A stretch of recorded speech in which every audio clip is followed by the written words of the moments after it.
जय गुरुदेव। जय गुरुदेव। जय गुरुदेव नाम किसका।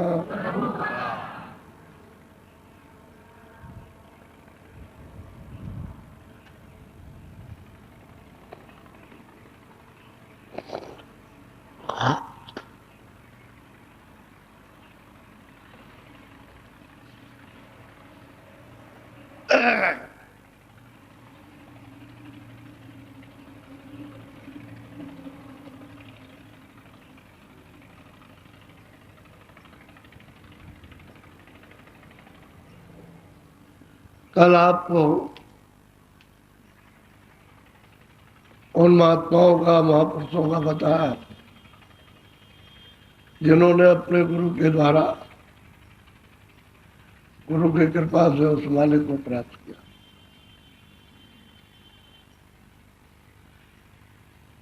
फिर उन्होंने भाई जैसे आप साधन करते हो वैसे करते हैं, वैसे ही किया। ऐसा नहीं कि वो गड़े हुए चले आए। ऐसे आपसे साधन कराया जाता, ऐसे उन लोगों ने भी साधन किया है, तभी तो ये सब कुछ मालूम होगा। तो जो लोग की क्रिया है मनुष्य शरीर की, वो तो सबको करना। अब वो तो गुरु की कृपा के ऊपर है। किसी पर जल्दी हो गई, किसी विशेष मेहर हो गई, और कोई उनके आदेश में, उनकी भक्ति में, उनकी शरण में हो गया, अब कोई नहीं होता है। कोई उनकी बात को नहीं सुनता, कोई मानता नहीं, कोई जो बताया जाए वो करता नहीं। अभी तो बहुत अड़चने पहले की अपने अपने कर्मानुसार स्वभाव पड़े हुए उसकी आती रहती है, और लोग ऐसा है। थोड़ा सा जरा ध्यान देके आप सुनो, बोलो।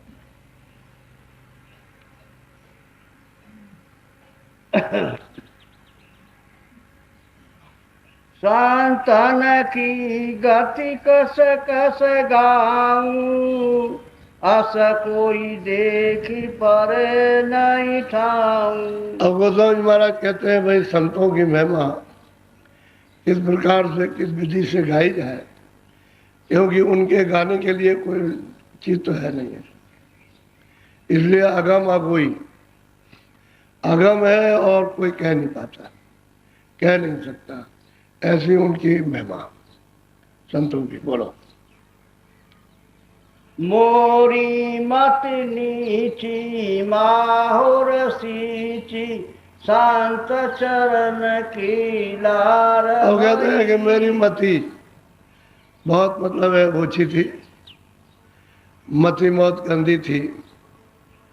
जैसे दही में मट्ठा में मिल जाता है तो घी नहीं निकलता, कहते हैं कि इसी तरह से मेरी मति चारों तरफ फैली हुई थी। लेकिन बस ये था कि संत चरण उनकी लार में हो गया, उनकी शरण में हो गया।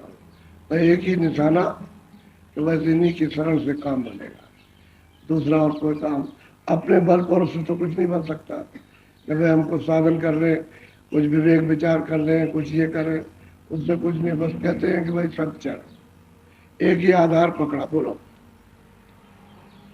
कर मन की मैली बिसर सफेदी, शांत चरण चित जाई बसी। कहते हैं कि भाई कर्मों में हम लिप्त थे, अपने को आप कहते हैं, और विषयों का आहार करते थे। अब ये तो सब उन्होंने कोई चीज छोड़ी नहीं है। अब उतनी उम्र में क्या विषयों का आहार करेंगे। ये तो सोचते हैं कि 15-16 साल में क्या विषयों का आहार होगा। तो कहते हैं कि नहीं, हम कर्मों में डूबे हुए थे, अपने को पता ही नहीं था कि कौन कर्म क्या है, कौन कर्म क्या है। और विषयों का, इंद्रियों का आहार, ये बस इतना था कि संत चरण, बस संतों के चरणों को उसका आधार था कि उनके सहारा, और किसी का कोई सहारा नहीं। बोलो। मति महा अतिरंका, मन ने शंका, बिसरस कस की धार। अब वो अपने को बताते हैं कि भाई हम शंका के समुद्र हैं, विषयों का आहार करते हैं जैसे नदी बह रही है, ऐसे विषयों का आहार करते हैं और शंका में डूबे हुए, और फिर विश्वास नहीं होता है, प्रीत भी नहीं है, प्रेम भी नहीं है, आत और बात भी नहीं है। कहते हैं सबसे अपने को इतने छोटे ये आहार करते हैं। कोई ये समझेगा कि भाई उन्होंने कुछ संतों के चरणों में कुछ तो माफी मांगी नहीं होगी, कुछ तो जुग जुगान की माफी, जन्म जन्मांतर होगी, जितने बार जल में होंगे वो सब माफी मांग रहे थे, हम तो ऐसे थे, ऐसे थे जी। एक आधार संतों के चरणों। यहाँ कहीं किसी जगह ये जिक्र नहीं किया कि मैंने राम का या किसी देवी देवता का आधार ले लिया, वो कुछ संत चरण कहते हैं उनकी आगम अगोई, उनकी महिमा कोई देवी देवता कोई भी नहीं कर सकते, क्योंकि तो परे के जाने वाले, इस पार के हो तो महिमा भी हो, इस पार के हो तो बताया जाए, कोई जाने भी, लेकिन जब उस पार के उधर तो कोई जाता नहीं। बोलो कहाँ लग गोहराऊं अंतन पाऊं, संत चरण की लार लई। कहते हैं कि भाई मैं कहाँ तक वर्णन करूं, कहाँ तक किसको समझाऊं, उसका कोई अंत नहीं है। संतों का कोई अंत नहीं है, वो तो बेअंत है, अपार है, बेअंत है, अकह है, कोई कुछ उनके बारे में कह नहीं सकता। अब कोई अगर वेशभूषा बना के कहने लगे मैं संत हूँ, तो इसको तो संत नहीं कहते। संत कोई जात पात या किसी का मकान का आदमी का नाम तो संत नहीं, संत तो उसको कहते हैं जिसने मालिक को प्राप्त किया, उसका नाम संत है, तो उसको कोई जान नहीं सकता। तो वो कहते हैं कि मैं ही नहीं जान सकता हूँ।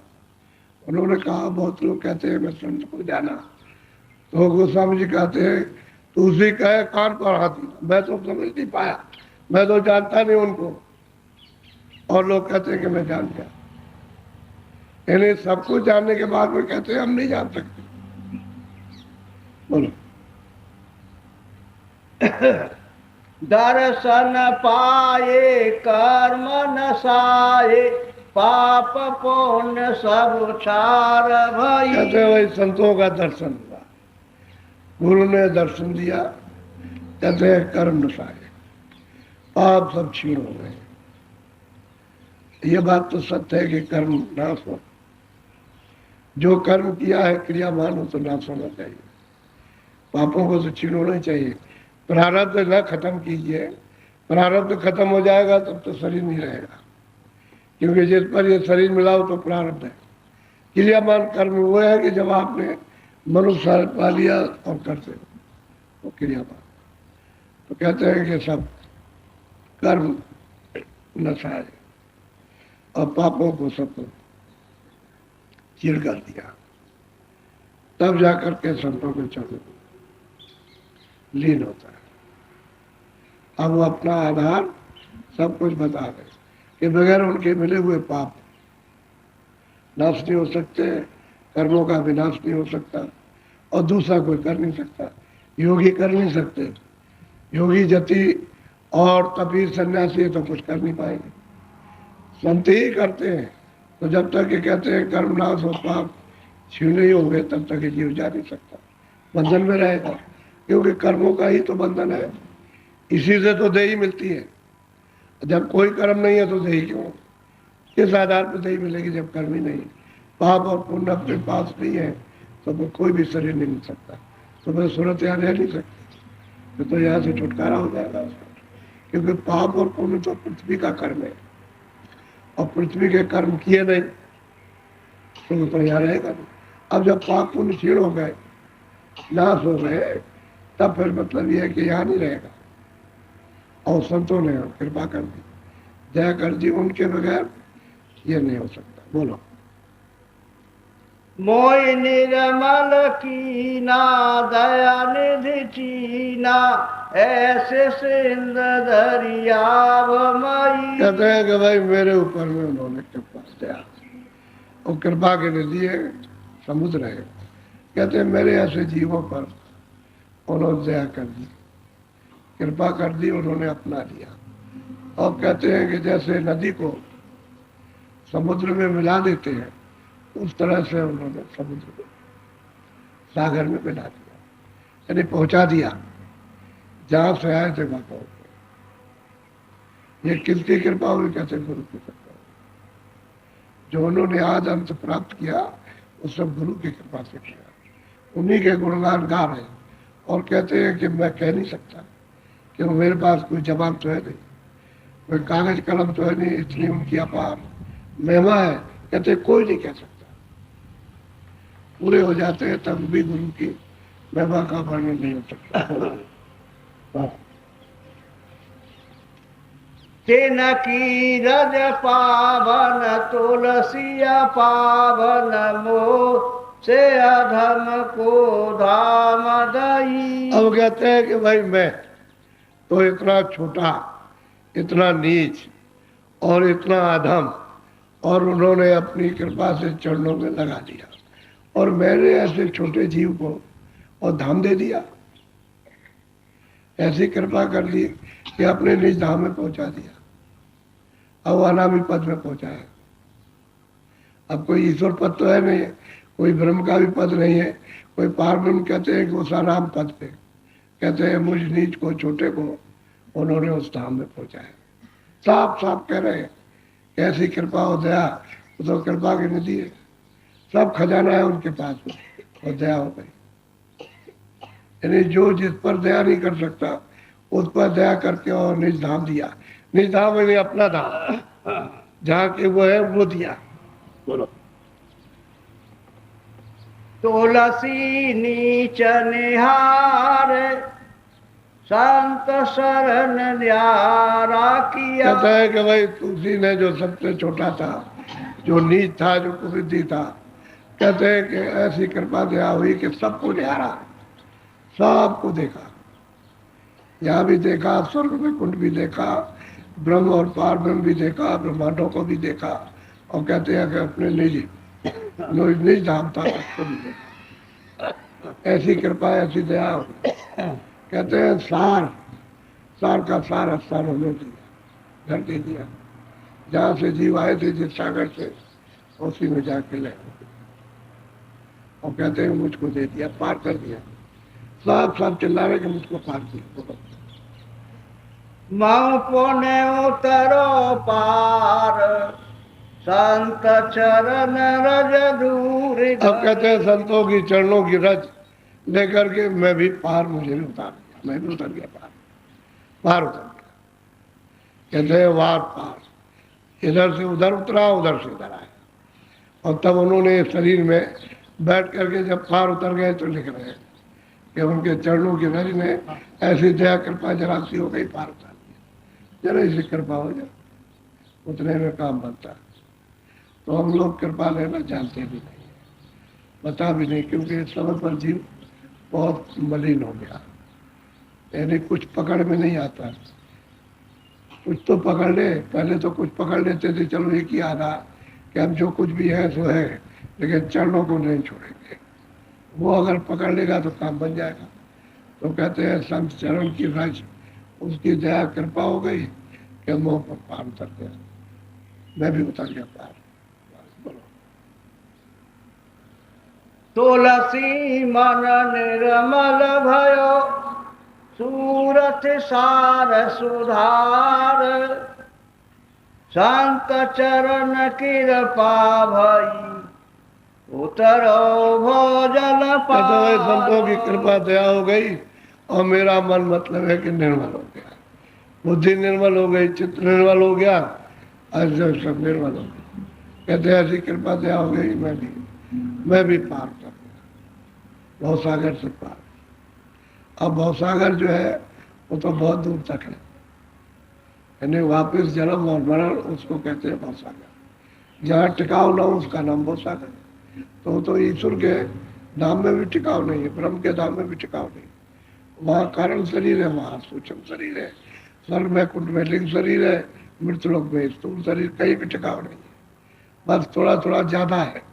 यहाँ मान लो 100 बरस तो कहीं पर 500 बरस, कहीं 1000 बरस, कहीं 2000 बरस, उसके बाद खत्म करो तो फिर उसके बाद फिर आ जाओ, यहाँ गिरो और गिर करके फिर कर्मों में फंस जाओ। तो ये टिकने की जगह तो है नहीं कि बहुत मेहनत करके भी प्राप्त किया तो वहां रुक नहीं सकते, भोग लेंगे, आनंद ले लेंगे वहां का, और समय पूरा हुआ तो करना, फिर सूरज ढकेल दी जाएगी, नीचे उतार दी जाएगी। इस तरह से कहते हैं मैं भी वो सागर से पार, गुरु की कृपा से और दया से उतार दिया, ऐसी दया हो गई। बोलो। घट रामायण सार ये अगार गतियों कही। गोस्वामी जी महाराज कहते हैं भाई मैंने जो घट रामायण को लिखा, यानी यहाँ से दोनों आंखों के ऊपर का, तो कहते हैं मैंने सार लिखा, सार भेद बताया और आगे का बताया, आगे से आगे का, जितने भी किताबों में जो इशारे लिखे उसके आगे और उसके आगे और उसके आगे। वही कहे कि भाई ब्रह्मा विष्णु महादेव उसके भी आगे कहा, और उसके बाद ईश्वर उसके भी आगे कहा, तो ब्रह्म उसके भी आगे का कहा। कहते हैं मैंने सार भेद, जहाँ से सब जीवात्माएं आई है वो मैंने इसमें लिखा, इसमें और कुछ लिखा नहीं, सार भेद लिखा। जो गुरु ने कृपा और दया की है और पार उतार दिया, जो हमने अपनी आंखों से लखा और देखा, उसका अनुभव किया, वो मैंने इसमें लिखा। मैंने कोई झगड़ा झुगड़ा नहीं गाया, किसी तरह का सार भेद बताया। जीवों के जाने के लिए तुम इस रास्ते से आए हो, इसी रास्ते से, लेकिन जाओगे कब कि गुरु की कृपा हो जाए। तो गुरु मिलना चाहिए, वो नहीं मिलेगा तो कृपा नहीं होगी। बोलो। बूझे बूझन हार बिन सत्य गुरु पावे। कहते हैं कि भाई कोई पूछेगा, कोई खोजेगा, खोजते खोजते खोजते खोजते अगर कहीं किसी से पूछ लिया तो बिना सतगुरु के वो बता नहीं सकता। घर में जाने का रास्ता तो वही बताएगा जो जानता है, और जो नहीं जानता उससे क्या बात। तो कहते पूछते तो रहो, अपनी चीज तो कम से कम पूछते रहो कि भाई मैं कहाँ से आया, मैं कौन हूँ और कहाँ जाऊंगा, ये पूछते रहो। तो पूछते पूछते पूछते अगर कहीं मिल जाएंगे तो आपको बता दें कि तुम वहां से आए, और जो नहीं मिलेंगे आपको कुछ नहीं बताएंगे, क्योंकि वो जानते नहीं। पूछते रहो, इसलिए कहते हैं भाई खोज करो। खोज करने का मतलब ही यही है कि पूछना कि कहाँ मिलेंगे, किस जगह मिलेंगे, कैसे मिलेंगे। पूछते रहो, ये भेद बताने वाला मिल जाए। बोलो।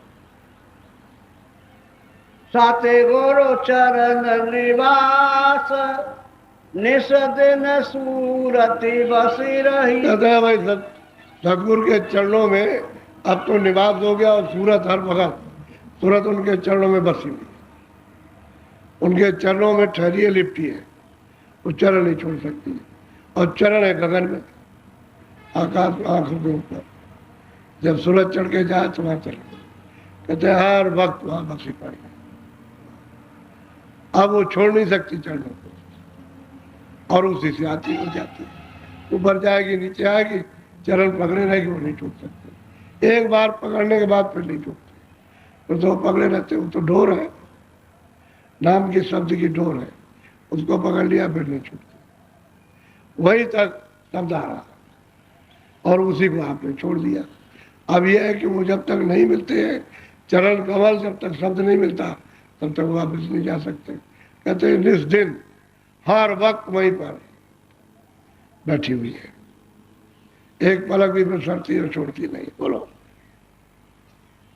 शांत चरण अभिलाष पल छिन छिन छूटे।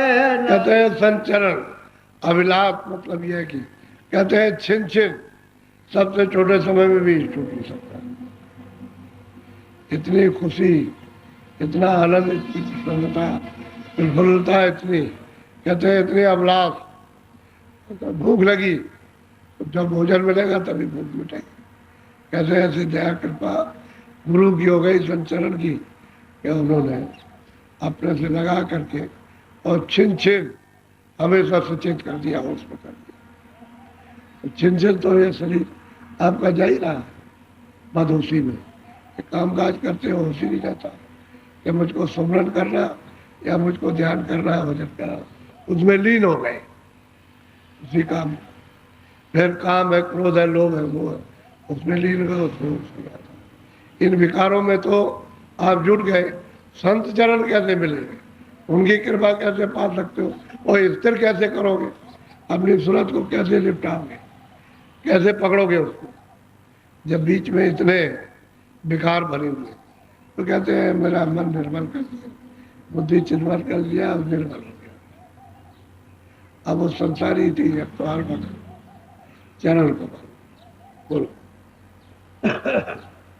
घट रामायण माही अर्थ वेद अंदर सही। कहता है कि भाई मैंने घट रामायण में सब भेद मैंने बताया, सबका भेद बताया, योगियों का, जतियों का, सन्यासियों का, एगोसरों का, ब्रह्मा का, विष्णु का, शिव का, ईश्वर का, ब्रह्म का, पार ब्रह्म का, सबका भेद घट रामायण में सबका कहा, और कैसे तुम पार उतरोगे ये भी बताया। कहते मैंने सब कुछ कहा, मैंने बाहर कुछ नहीं कहा, न कोई राम की कथा कही, न कोई सीता की, न कोई रावण की कथा, मैंने तो सब अंदर का भेद लिखा, मैंने कुछ नहीं। और उस रामायण में भी यही लिखा, उसमें भी कहते हैं रामचरित मानस में, मैंने यहाँ का कोई भी कुछ नहीं लिखा, मैंने तो ब्रह्मांडों का सब लिखा। अब जो उधर जाता आता हो वो तो समझेगा, जो उधर नहीं जाता, उधर नहीं देखता, वो रामायण को और इसको क्या समझ सकता, कुछ नहीं समझ सकता, कुछ जानते ही नहीं कि जीवन चरित्र क्या था और पहले कैसे थे और क्या करते थे, कुछ नहीं जानते, किसी को नहीं मालूम, बस वो पढ़ दिया किताब को, बस कथा वार्ता होने लगी, बस। अब ये पता नहीं कि उन्होंने क्या प्राप्त किया और क्या लिखा, ये कुछ नहीं, बस। रावण लंका राम यह काम गति ना कही। कहते हैं भाई वो लंका जो रावण की है यहाँ पर, और राम जो मतलब है कि दशरथ के पुत्र थे, मैंने ये नहीं कहा, मैंने इसको नहीं कहा। तो लंका और राम दूसरे हैं, वो तो ब्रह्मांड में, वो लंका तो ब्रह्मांड में, यहाँ नहीं। इन राम और रावण के बारे में हमने कुछ नहीं कहा, न लड़ाई के बारे में, न राम के बारे, न उसके बारे में, न सीता, न कैकेयी, न भरत, न शत्रुघ्न, न कुछ नहीं। ऊपर में मैंने ब्रह्मांडों का सोचा, और ऊपर में जो है उसकी छाया है, बस। अब छाया को आपने मान दिया, तो इतना ही अंतर, ये छाया है तो छाया गायब हो जाएगी, छाया तो सत्य नहीं है, छाया तो छाया, जैसे पेड़ खड़ा है उसकी छाया, आदमी खड़ा है उसकी छाया, तो छाया को पकड़ोगे तो आपके पकड़ने में क्या मिलेगा, जिसमें से छाया आ रही है उसको पकड़ो तब तो ठीक भी है, तो उसका तो पता भी नहीं कि उसके पास कैसे जाएंगे। तो मैंने ब्रह्मांडों का सब लेख लिखा, सब समाचार ब्रह्मांडों का। बोलो। दशरथ सीता माई। कहते हैं दशरथ और सीता नहीं, इनके बारे में नहीं कहा। जो लोग सोच रहे कि दशरथ के बारे में, सीता के बारे में कुछ कहा होगा, कहते नहीं, इनके बारे में नहीं। भरत शत्रुघ्न ना कहो। कहते हैं भरत और शत्रुघ्न के लिए भी नहीं कहा। अब वहां मतलब है, नाम तो अंदर के हैं, अब वो अंदर के नाम जो ब्रह्मांडों में है, उन नामों को लिया तो आपने यहाँ जो नाम रखा उसको मान लिया कि ये सीता तो जब आई थी तो उसका नाम नहीं था, तब तो नहीं था, फिर नाम आपका रख दिया कल्लू, आपका नाम लल्लू रख दिया, आपका नाम रमेश रख दिया। तो अब ये तो आपके बारे में थोड़ी कहा, वो तो ऊपर ब्रह्मांडों के बारे में, क्योंकि जब गोस्वामी जी महाराज ने उस अगम गति को प्राप्त कर लिया और अपने घर में पहुंच गए, सब कुछ जान गए, कोई चीज बाकी नहीं, तो सब कुछ कह सकते हैं। और जो वहां है वहां है नहीं, तो आपकी समझ में क्या है, वहां की चीजें तो यहाँ है नहीं, छाया जरूर है। तो छाया की छाया, छाया की छाया, तो कितनी जगह उसके पर्दे पर छाया पड़ी, तब ये छाया है, इसलिए आपके हाथ नहीं आती। तो कहते हैं मैंने भरत उसके लिए भी, शत्रुघ्न के लिए भी नहीं कहा, और ना मैंने दशरथ और सीता के लिए कुछ कहा, ये तो मैंने कुछ कहा ही नहीं, राम और रावण के लिए बोलो। ये निरखो घट माई बाहिर गति मति भरम है। अब कहते हैं कि तुम अगर बाहर मानते हो राम को सीता, भरत को लक्ष्मण को, तो ये भरम है। अगर इस गति को जानना चाहते हो तो घाट पर बैठ के अंतर्दृष्टि को खोल करके तब रखो, तब देखो, तो पता चलेगा कि कौन है राम, कौन रावण है, कौन राम है, कौन सीता है, कौन भरत है। तब तुम्हारी समझ में आएगा ऐसे कुछ नहीं था। ये भरत है जो आप कहते हो। कोई कहता त्रेता में, कोई कहता द्वापर में, कोई कहता सतयुग में, कहते ये भरम। और भरम वो सत्य कभी होता नहीं, भरम तो पानी है। भरम कहते हैं शंका। जब शंका हो जाती है तो झगड़ा हो जाता है। भरम होता है, फंस जाता है, ये है कि नहीं है कि नहीं है कि नहीं है। अब उसको देखा तो कभी नहीं। अगर तुम इनको सबको देखना चाहती हो तो अंतर्घाट पर बैठ करके देखना, और जब दृष्टि सूरत की खुलेगी तीसरी आंख, तब ये सब दिखाई देता है। इसके पहले कुछ नहीं जान सकते। बोलो। घट रामायण माही घट विधि गति मति सब कहते हैं मैंने घट रामायण में ये कुछ नहीं कहा। मैंने तो जो ऊपर की गति विधि ज्ञान और उसकी पहुंच, उसका आनंद, उसका धाम, वो मैंने वर्णन किया। मैंने यहाँ का कुछ नहीं कहा, संसार का, इस विस्तृत जगत की कोई बात नहीं की है। लेकिन अब क्या करें, जब उधर नहीं जाएगा तो उसी को मान लेगा और क्या। तो इसी को अब अगर घट की बात करते हैं, किसी को घट ही नहीं मालूम, घाट ही नहीं मालूम। घट कहते हैं घाट को, जैसे गंगा जी का घाट है, तो सब जगह घाट तो होता नहीं है। जहाँ लोग नहाते हैं उसी को कहते हैं घाट। तो जहाँ सुरतें बैठी हैं उसको तो महात्मा जानते हैं, और तो कोई जानता नहीं। जो वो जानेगा वही जानेगा। अब किसी को घाट मालूम क्या है, घाट क्या है। अब इनसे पूछा जाए कि घाट क्या चीज़ है, तो बेचारे क्या बताएंगे। और जब समझते समझते, सुनते सुनते समझ और करने लगेंगे तो घाट जान जाएंगे, और वहाँ से देखने सुनने लगेंगे तब समझेंगे घाट तो ये है। सूरत का घाट तो ये है। सूरत तो सीता को भी कहते हैं, और जी भी कहते हैं, सूरत भी कहते हैं, सीता भी, राधा भी, कई एक नाम इसके। इसी सूरत के जो दोनों आंखों के पीछे बैठे, लेकिन कहते हैं कि हमने इनके बारे में कुछ नहीं कहा। न राम, न रावण, न लड़ाई, न झगड़ा, न मार, न पीट, इसके बारे में हमने कुछ नहीं कहा। हम तो ऊपर ब्रह्मांडों का सब संदेश दिया कि वहाँ क्या क्या हो रहा, और आप इसको समझ बैठे। बोलो। परखे परम निवास यह आकाश अंधरमय। कहते हैं भाई, तो जो परखेगा, पहचानेगा, जानेगा, वो जब परम गति को निवास करेगा वो जान सकता। जब तक वहां पहुंचेगा नहीं तब तक वो जान नहीं सकता। वो भी है कि जब घाट पे बैठ के आकाश में, गगन में चढ़ेगा, तब जा करके पहचानेगा, जानेगा।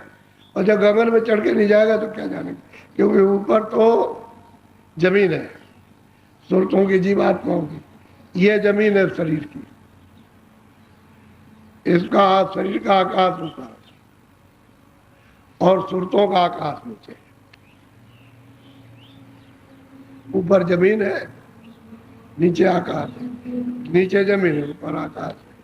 ये शरीर का आकाश कि भाई ऊपर आकाश, और सुरतें बैठी है तो मतलब ये उनकी जमीन ऊपर। असली बात ये कि उल्टा खेल है। तो गगन में जब जाए घाट पर बैठ करके, तब तो कुछ निरखना शुरू करे, देखना। और उधर कभी मालूम ही नहीं किसी को कैसे जाएंगे, कैसे साधन भजन करेंगे, कैसे जुड़ेंगे, वो क्या जान सकता। तो ऐसा ही है कि किसी के सामने चिल्लाते रहो, उसे मालूम नहीं हो क्या जा रहे थे। ऐसे बैठा हुआ, यदि बच्चे को बैठा दे स्कूल में, मास्टर पढ़ाता, उसे क्या पता चलेगा ये क्या पढ़ा, और ये क्या पढ़ रहा, तो उसको कुछ पता ही नहीं क्या पढ़ रहा और क्या पढ़ा रहा। ऐसे ही महात्माओं का उपदेश कि वो क्या कह रहे हैं, कहाँ ले जा रहे हैं, क्या बता रहे हैं, दूसरा बैठा रहे तो पता क्या, क्योंकि उसकी समझी के बाहर। बोलो। रामन राम वेद समझाई रामायण सब घट विधि गाई। कहता भाई राम और रावण का जो वेद हमने वर्णन किया वो घाट किया, घाट के ऊपर राम और रावण, उसका वेद हमने कहा। हमने दशरथ के पुत्र का और दशरथ का अयोध्या के मतलब यह है कि निवासी राम, मैंने इसके बारे में कुछ नहीं कहा। अब लोग न जानेंगे तो मतलब ये क्या करें। जब इन्होंने रामायण को लिख दिया, तो जब उन्होंने इसका तो विरोध कर दिया, जो घटका ब्रह्मांडों का लिखा, जो असली वेद लिखा हो तो उसका तो विरोध। और उन्होंने ऊपर की छाया, जब उसका वर्णन किया तो यहाँ छाया, तो छाया को आपने पकड़ा, बस गाना गुना होने लगा, कीर्तन करने लगे, कथा वार्ता, अब उससे रोजी रोजगार चलने लगा, उससे खुश हो गया। आपको आत्म कल्याण से क्या मतलब, पेट कल्याण से मतलब है, तो पेट भरा अपना बस, और बस समय पूरा हुआ होता है खानों में, फिर चारों खानों में चले गए, लौट के कौन आता है। अब ये गति किसी को मालूम नहीं है, तो कहते हैं कि भाई मैंने रावण के बारे में तो मैंने घाट पे बैठ करके ऊपर देखा, वो कहा, मैंने बाहर कोई बात नहीं की है। संतान की गति अगमय गोई, अगम निगम घर सूरत समोई। कहते हैं कि भाई संतों की गति अगम अपार है, उनकी पहुंच, उनका ज्ञान, उनकी शक्ति, वो कोई नहीं जानता। कहते हैं कि अगम निगम उसको नहीं जान सकते हैं, तो बताओ फिर और कौन जानेगा। जो ईश्वर और ब्रह्म बैठे हुए वो भी नहीं जान सकते, क्योंकि उसके तो परे जाते हैं। अब भाई जिनको जहां से भेजा सबको, तो इनको भी तो भेजा और आपको भी भेजा। आप इतना ही अंतर है कि आप इनके अधीन हो गए, इनके जाल में फंस गए, लेकिन वो भी तो वहीं से निकाले गए, भेजे तो वहीं से सतपुरुष, आपको भी उनको भी भेजा बस। भाई इतना अंतर है कि आपको दे दिया है बख्शीश में, उन्होंने तपस्या की खुशी में दे दिया, उन्होंने ला करके यहाँ और आपको कर्मों के जाल में फंसा दिया, बस बांध दिया, इतना ही। अब वो कहते हैं चलो, ये मेरा भेद नहीं जानते, ये भी वो बताते हैं कि भाई इसलिए संतों की गत अगम अगुई है, छुपी हुई है, उसको कोई नहीं जान सकता। तो कहते हैं अगम निगम नहीं जान सकते, ईश्वर और ब्रह्म संतों की गति को इतना तो जानते हैं कि ऊपर जा रहे हैं, आ रहे हैं। तो ये है कि सभी चाहते हैं कि भाई मेरा भी भला हो जाए, मैं भी घर में पहुंच जाऊँ। घर को कौन नहीं चाहता, लेकिन जा नहीं सकते, बस ये बात है। अब वो जाएंगे तो रास्ते से जाएंगे, जाएंगे तो गंदगी को दूर करो तो चले जाओ, ऐसे कैसे जा सकते। तो गोस्वामी महाराज कहते हैं कि संतों की महिमा और उनकी पहुंच बहुत चुकी हुई है, बाहर के जीव तो बिल्कुल ही नहीं जा सकते। बोलो। शांत गति गति वेदन जाना, स्मृत शास्त्र और कहता है कि जितने भी शास्त्र पुराण है और वेद, ये संतों की गति को बिल्कुल नहीं जानते, एकदम छू करके नहीं जानते। तो बताओ, जब ये नहीं जानते तो आपको तो ये बात सुन करके बड़ा क्रोध आएगा, बड़ी ईर्ष्या आएगी कि वेद नहीं जानता। वेद जो बनाया वो तो आपने साधना की नहीं, जिन्होंने बनाया, जिन्होंने समाधि लगाई और वाणी को सुना, वो तो आप सुनते नहीं, तो क्या जाना क्या। उस वाणी को सुनने लगो तो कुछ समझ में आया। वाणी नहीं सुनते हो लिखा हुआ है, तो जो उसमें कर्म बताया वो करते नहीं, जो उन्होंने ध्यान बताया वो ध्यान नहीं धरते, उनमें से कोई क्रिया नहीं करते हो। जब क्रिया नहीं करते हो तो आप फंस गए, तो भूल आ गई, भरम आ गया, धोखा हो गया, अंधेरा आ गया, अब अंधेरे में रास्ता नहीं मिलता, बस बात है। तो कहते हैं संतों की गति, जिसने वेद बनाए वो नहीं जानता। अरे उनको तो छोड़ दो कागज पे, लेकिन जिसने वेद बनाए वो नहीं जानता। वो कहते हैं मुझे नहीं मालूम। और जिसने वाणी का उच्चारण किया उनको नहीं जानता, उनको देखा नहीं। तो जब उन्हीं को नहीं देखा तो संतों को भी देखा। बस समय पूरा हो गया।